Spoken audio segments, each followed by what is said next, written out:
प्रधानमंत्री बनने के साथ ही उपलब्ध करवाए थे और उनमें स्वच्छता और शुद्ध पेयजल की आपूर्ति के लिए किए जाने वाले प्रयासों के लिए भी था। यह हमारा सौभाग्य है कि मैं उत्तर प्रदेश देश की इस आबादी के सबसे बड़े राज्य से आता हूं। उत्तर प्रदेश की आबादी सबसे बड़ी है इसलिए क्योंकि आबादी वहां की सर्वाधिक होगी जहां पर जीवन जीने के लिए सर्वाधिक उपयुक्त अवसर भी होंगे। और हम सब जानते हैं कि ये पुरानी हमारी मान्यता है कि जल है तो जीवन है, यानी जल की पर्याप्त उपलब्धता इस क्षेत्र में जीवन की अनुकूलता को भी उसके नजदीक लेके आया और जल की ये पर्याप्त उपलब्धता आज भी हम सबके सामने है। उत्तर प्रदेश देश के अंदर भूगर्भीय जल हो या फिर सरफेस वाटर की उपलब्धता का हो, दोनों में हमारे पास पर्याप्त मात्रा में जल संसाधन प्रदेश के अंदर उपलब्ध है। प्रदेश के अंदर जो सर्वाधिक इस क्षेत्र में माने जाते थे कि क्रिटिकल जनपद हैं, उनमें बुंदेलखंड और बिंद क्षेत्र माने जाते थे, लेकिन वहां पर भूगर्भीय जल कम भले ही हो लेकिन सतही जल पर्याप्त मात्रा में हमारे पास उन क्षेत्रों में भी उपलब्ध है। हां, नियोजन का अभाव था और आदरणीय प्रधानमंत्री जी की प्रेरणा से विगत 5.5 वर्ष के अंदर जब इसका उचित नियोजन प्रारंभ हुआ, आज हम उससे काफी हद तक न केवल पेयजल के लिए बल्कि सिंचाई की उपलब्धता के लिए भी उस जल का बेहतरीन प्रबंधन उन क्षेत्रों में हुआ है। उत्तर प्रदेश के अंदर विगत कुछ वर्षों के अंदर जो जल प्रबंधन के क्षेत्र में कार्य प्रारंभ हुए हैं वो वास्तव में बहुत अच्छे परिणाम भी दे रहे हैं। यहां पर कुछ क्षेत्रों की चर्चा हुई। अगर मैं आपके सामने बताऊं कि उत्तर प्रदेश के अंदर एक बड़े भूभाग में हिमालय से आने वाली नदियां हैं, एक बड़े भूभाग को वो कवर करती हैं और हिमालय से आने वाली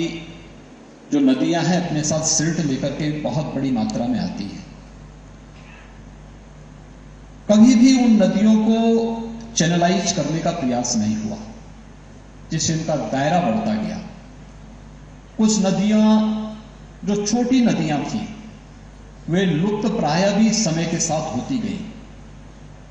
और आज मुझे बताते हुए प्रसन्नता है कि उन नदियों को पुनर्जीवित करने के लिए कन्वर्जेंस के माध्यम से उत्तर प्रदेश ने जो कार्य प्रारंभ किया, आज 60 से अधिक ऐसी नदियों को उत्तर प्रदेश के अंदर पुनर्जीवित किया गया है जिनमें फिर से जल की उपलब्धता वहां पर दिखाई देती है। यानी जो एक प्रकार से लुप्त सी हो गई थी, जिनको लोग ये मानते थे कि ये कभी सैटेलाइट से ही उनका केवल दर्शन हो सकता था, वे आज फिर से वहां पर जल की उपलब्धता उन सभी क्षेत्रों में हम सबके सामने है। दूसरा, नमामि गंगे परियोजना के जो कार्य प्रारंभ हुए वो हम सबके सामने है। अकेले कानपुर नमामि गंगे परियोजना में हम सबका सौभाग्य है कि मां गंगा उत्तर प्रदेश के अंदर सर्वाधिक भूभाग को कवर करती है और उसका सबसे क्रिटिकल पॉइंट जो था वो कानपुर था। कानपुर में 14 लाख लीटर यानी 14 MLD सेवर प्रतिदिन गंगा में गिरता था। नमामि गंगे परियोजना के बाद सीसामऊ में जहां पर लगभग 100 वर्षों से अधिक समय से 14 करोड़ लीटर सीवर गिरता था, आज वह सीवर पॉइंट नहीं बल्कि सेल्फी पॉइंट बना हुआ है। एक भी बूंद सीवर गंगा में आज वहां पर नहीं गिरता है। ये नमामि गंगे परियोजना का परिणाम है। कानपुर के जाजमऊ में जहां पर एक भी जलीय जीव नहीं थे, नमामि गंगे परियोजना के बाद फिर से जलीय जीव वहां पर देखे जा सकते हैं। और यही नहीं, अविनाशी काशी में, काशी के बारे में मुझे याद है आज से लगभग 3 वर्ष पहले 2019 में जुलाई माह में अचानक बाढ़ की स्थिति आई थी। मैं वहां काशी गया था। एनडीआरएफ के साथ में गंगा नदी के साथ चलते हुए बाढ़ क्षेत्रों का दौरा कर रहा था। स्टीमर में हम बैठे हुए थे। एनडीआरएफ के सामने मैंने एक प्रश्न किया। मैंने कहा भी मुझे एक बात बताइए, नमामि गंगे परियोजना के पहले और नमामि गंगे परियोजना के बाद आपको क्या अंतर दिखाई देता है? तो एनडीआरएफ के जवानों ने मुझे बताया कि 2 चीजें हम आपको दिखा सकते हैं। एक, इससे पहले जब एनडीआरएफ के जवान अपनी नियमित प्रैक्टिस करते थे गंगा में,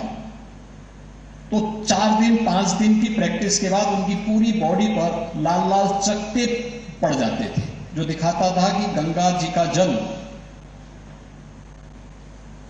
स्नान करने की, यानी पेयजल की बात तो दूर, वह स्नान करने लायक भी नहीं।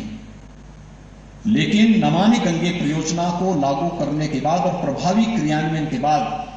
आज जब हम लोग गंगा में प्रैक्टिस करते हैं तो महीनों महीनों प्रैक्टिस करते हैं, लेकिन कहीं कोई दुष्प्रभाव नहीं पड़ता है। एक, ये हमें गंगा के जल में वाराणसी में देखने को मिलता है, और दूसरा, उन्होंने हमें कहा कि गंगा की पहचान थी गंगे डॉल्फिन से। फिर से डॉल्फिन यहां पर दिखाई दे रहा है, डॉल्फिन के दर्शन भी हम आपको करा सकते हैं। यानी ये 2 चीजें परिवर्तित होती हुई दिखाई दी हैं और उसके बहुत अच्छे परिणाम हम सबके सामने देखने को मिले हैं। इस पर तेजी के साथ कार्य चल रहा है और हम इस बात को मान सकते हैं कि नमामि गंगे परियोजना एक आदर्श उदाहरण हो सकता है अब तक का गंगा की परियोजना को, गंगा की अविरलता और निर्मलता के लिए। दूसरा, 2019 में हम लोगों ने प्रयागराज कुंभ किया था और प्रयागराज कुंभ ने अपनी स्वच्छता, सुरक्षा और सुव्यवस्था का एक मानक प्रस्तुत किया था। गंगा के तट पर, गंगा और यमुना जी के संगम पर इतना बड़ा सांस्कृतिक आयोजन, मानवता का जमावड़ा गंगा स्नान के उद्देश्य से हुआ था और उनको पहली बार लगा, दशकों के बाद जो वहां पे पूज्य संतजन आए थे, देश और दुनिया से आने वाले श्रद्धालु आए थे, उनको लगा कि वास्तव में गंगा का जल भी निर्मल हो सकता है और वह उन्होंने प्रयागराज कुंभ के अवसर पर भी उन्हें देखने को प्राप्त हुआ था। यह वर्ष भारत की आजादी का अमृत महोत्सव है और देश के आदरणीय प्रधानमंत्री जी ने पूरे देशवासियों का आह्वान किया था कि आजादी के अमृत महोत्सव वर्ष पर हम सबका संकल्प होना चाहिए जल संरक्षण का, और इसके लिए हर ग्राम पंचायत में, हर नगर निकाय में अमृत सरोवर भी खोदे गए थे बड़े पैमाने पर। अकेले उत्तर प्रदेश के अंदर अब तक हम लोग 58,000 से अधिक ग्राम पंचायतों में अमृत सरोवर के सभी कार्यक्रम पूरे कर चुके हैं और हर नगर निकाय में भी अमृत सरोवर के कार्यक्रम में एक स्वस्थ प्रतिस्पर्धा को आगे बढ़ाया है। उत्तर प्रदेश देश के उन राज्यों में है जिसने 2018 में ही अपने यहां प्लास्टिक को पूरी तरह बैन कर दिया था और प्लास्टिक के बदले हम लोगों ने थर्माकोल, और प्लास्टिक के बदले हम लोगों ने, अगर संपूर्ण स्वच्छता के लक्ष्य को प्राप्त करना है तो प्लास्टिक और थर्माकोल को हमें नकारना ही पड़ेगा, व्यवस्था के उससे उसे अलग करना पड़ेगा और उसके बदले में लोगों को मिट्टी के बर्तन या परंपरागत रूप से जो बर्तन उपयोग करते हैं उनका उपयोग करने के लिए हम लोगों ने प्रेरित किया। हम लोगों ने प्रदेश के माटी कला बोर्ड से जुड़े हुए कुम्हार और प्रजापति समुदाय के लोगों को इस बात के लिए प्रेरित किया कि वे अपने मैनुअल चाक की बजाय इलेक्ट्रिक और सोलर चाक का उपयोग करें। सरकार ने उन्हें इसके लिए सब्सिडी दी। हमने उन्हें अप्रैल से जून तक गांव के तालाब की भी मिट्टी फ्री में निकालने के लिए उपलब्ध करवाई और परिणाम हम सबके सामने है कि पर्याप्त मात्रा में थर्माकोल और प्लास्टिक से बने हुए कप, गिलास या प्लेट के बदले जब मिट्टी के बर्तन भी उसी दाम पर मिलने प्रारंभ हुए तो बड़े पैमाने पर गांवों में जल संरक्षण के लिए तालाब तैयार हुए और इसमें बहुत सारे लोगों को रोजगार भी उपलब्ध होता हुआ दिखाई दिया है। ये बहुत सारे उदाहरण हैं, लेकिन जल संरक्षण के लिए अलग अलग स्तर पर प्रयास होने प्रारंभ किए गए हैं आज हम लोगों ने जितनी भी हमारी डेवलपमेंट अथॉरिटी है उन सबको इस बारे में कहा है कि घर का नक्शा बनाना हो या फिर कोई सरकारी भवन, रेन वाटर हार्वेस्टिंग उसमें अनिवार्य रूप से लगना चाहिए। हम केवल इस मुगालते में न रहे कि उत्तर प्रदेश में पर्याप्त जल संसाधन है तो हम इसे नजरअंदाज कर लें। ये आज की आवश्यकता है और भविष्य की भी, क्योंकि बढ़ती हुई आबादी पेयजल के संकट के प्रति भी हमें आगाह कर रही है और जितनी जल की आपूर्ति प्रत्येक व्यक्ति के लिए होनी चाहिए उस रूप में हो सके, और उस दिशा में एक तरफ प्रयास हुआ है, दूसरी तरफ जल जीवन मिशन के अंतर्गत हर घर नल की योजना, जो बुंदेलखंड और विंध्य क्षेत्र सबसे सूखा क्षेत्र उत्तर प्रदेश के अंदर माना जाता था, आज आदरणीय प्रधानमंत्री जी की प्रेरणा से हम लोग दिसंबर 2022 तक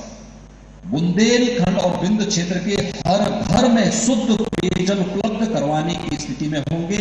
और हर घर में शुद्ध पेयजल की उपलब्धता, जिस क्षेत्र में टैंकर से पानी जाता था, लोग मीलों मीलों दूर जाते थे और वहां से जल भर करके लेके आते थे, तब भी वह शुद्ध जल नहीं होता था। आज शुद्ध जल की आपूर्ति उन क्षेत्रों में होती हुई दिखाई दे रही है। यह देख करके आनंद की अनुभूति होती है और हर व्यक्ति प्रधानमंत्री जी के प्रति अपनी कृतज्ञता का भाव ज्ञापित करते हुए धन्यवाद ज्ञापित करता है।